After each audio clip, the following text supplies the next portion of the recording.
Ennesima intimidazione ai danni del sostituto procuratore di Catanzaro Gerardo Dominiani. Ignoti hanno lasciato una croce realizzata col cartone sul citofono del cancello della sua abitazione a Roccella Ionica, tenuta ferma da una bottiglia di plastica vuota incastrata contro il muro. L'ultima intimidazione si è verificata il 4 luglio scorso.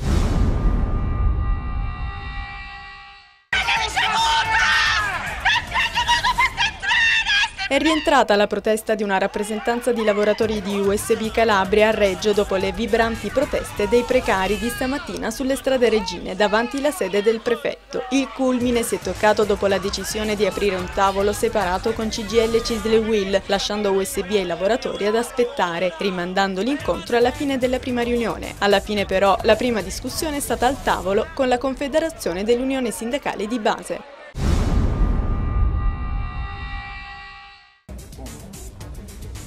Il miglior gruista dell'anno, Giuseppe Antonino, vincitore della seconda edizione del concorso nazionale Edil Trophy di Piacenza, è stato ricevuto questa mattina nel Salone degli Specchi della provincia di Cosenza, insieme all'altro giovanissimo gruista cosentino, Massimo Perrone, dal presidente Mario Oliverio. Nel corso della cerimonia il presidente Oliverio ha consegnato ai due una splendida coppa e una targa della provincia.